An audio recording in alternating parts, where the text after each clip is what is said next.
Assalamualaikum warahmatullahi wabarakatuh. Pertama-tama izinkan saya untuk memperkenalkan diri. Nama saya Muhammad Syahabuddin Ibrahim SMN. Kebetulan tugas di Satuan Brimob Polda Nusa Tenggara Barat dengan jabatan Wakasubden 3 Gegana Sumbawa Besar. Saya pada saat ini melanjutkan program studi kuliah di Universitas Teknologi Sumbawa. Singkat saja, di sini saya akan membuat video terkait tugas ujian akhir semester, yaitu menganalisis video terkait manajemen pemasaran dan rantai pasok, di mana dosen pengampunya adalah Profesor Dr. Sri Rahayu SPDME. Dengan link video https://youtube.com/GDPG 2GZ3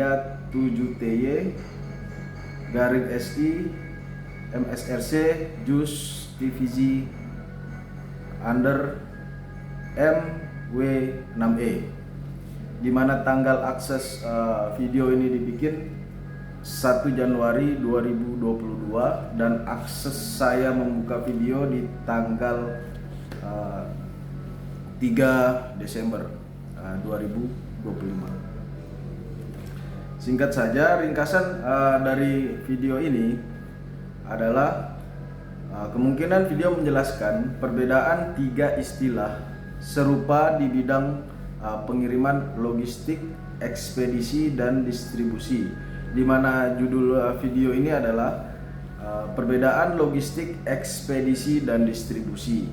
Definisi masing-masingnya adalah skop, fungsi, dan aktor. Contoh aktivitas nyatanya adalah gudang, angkut, dan last mile. Perbandingannya adalah layanan, biaya tanggung jawab, regulasi. Kekuatan topik ini membutuhkan pemisahan istilah. Jika video memberi definisi ringkas atau contoh operasional, itu sangat membantu penonton yang bingung atau kelemahan yang sering muncul.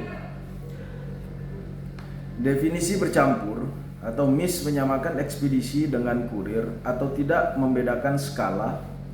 Logistik sering menempati skala yang lebih luas, di mana perencanaan penyimpanan inventory versus ekspedisi sama dengan pengiriman barang saja.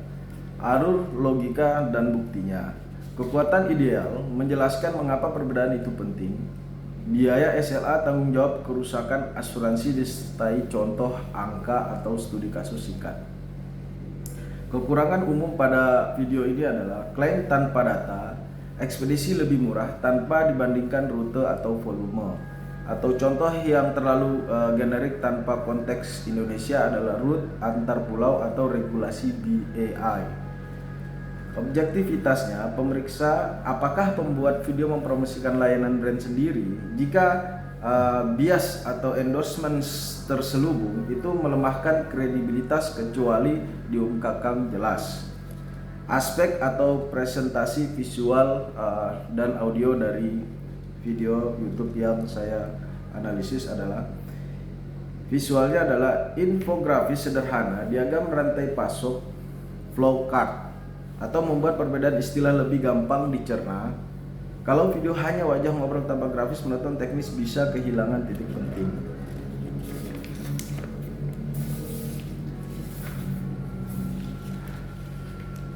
Saya lanjutkan tentang mereview analisis target UMKM. Target UMKM dari video ini adalah bahasa harus mudah. Gunakan contoh nyata usaha kecil oleh barang-barang elektronik, makanan beku. Jika terlalu akademis atau kontropat, potensi hilang audiens praktis. Pastikan menyinggung kondisi lokal, biaya antar pulau, problem last mile di desa, dan peran jasa lokal seperti ekspedisi mikro. Relevansi kontekstual untuk Indonesia atau UMKM praktis. Itu rekomendasi yang bagus di video adalah kapan pakai ekspedisi atau kirim paket retail kecil, sedang, cepat dan murah untuk satuan. Kapan pakai logistik atau 3PL, bisnis dengan stok besar butuh gudang, konsolidasi atau layanan fulfillment. Distribusi, yaitu adalah strategi channeling barang atau toko agen. Di sini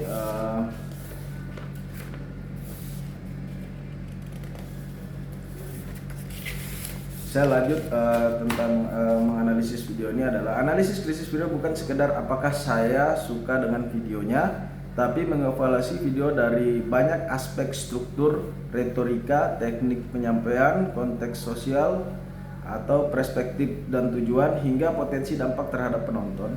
Pendekatan seperti ini umum di kajian film atau media wacana. Kerangka analisis kritis ada 5 dimensi utama. Berikut saya akan menjelaskan atau menerangkan tentang struktur analisis video pakai sebagai checklist ketika kita menyimaknya.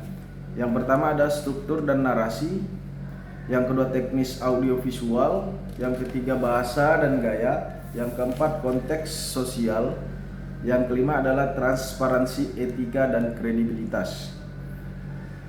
Apa yang dinilai baik atau kelebihan dari video ini adalah video sangat memenuhi banyak dari hal seperti pesan dan tujuan video yang jelas, struktur logis disertai data dan fakta, visual dan audio yang mendukung.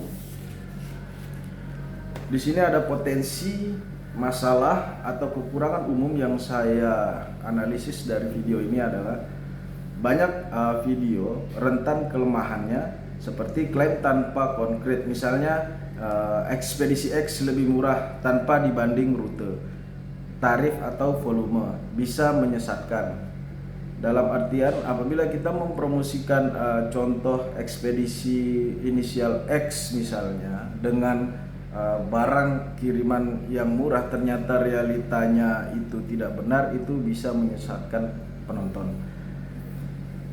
Definisi atau istilah yang tidak konsisten, istilah seperti logistik, ekspedisi, distribusi, fulfillment kadang dipakai bergantian tanpa klarifikasi SKOP-nya.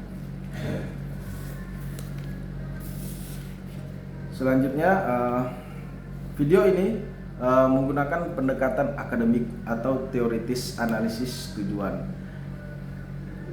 Pendekatan wacana kontekstual, misalnya critical discourse analysis atau sedia atau analisis wacana, mengevaluasi bagaimana ide-ide disampaikan, kekuatan bahasa, ideologi, potensi bias, atau bagaimana video membentuk preferensi penonton. Pendekatan ini banyak dipakai pada analisis video. Kesimpulan dari analisis kritis yang saya simpulkan adalah melakukan analisis terhadap video, terutama video edukasi, bisnis atau informatif, membantu kita menjadi konsumen informasi yang lebih cerdas, tidak mudah tertipu klaim kosong, mampu menilai kualitas secara objektif, dan menentukan apakah info bisa dipercaya atau perlu diverifikasi. Mungkin itu saja video singkat yang saya bikin terkait tugas UAS saya tentang analisis video YouTube. Wabillahi taufiq wal hidayah. Wassalamualaikum warahmatullahi wabarakatuh.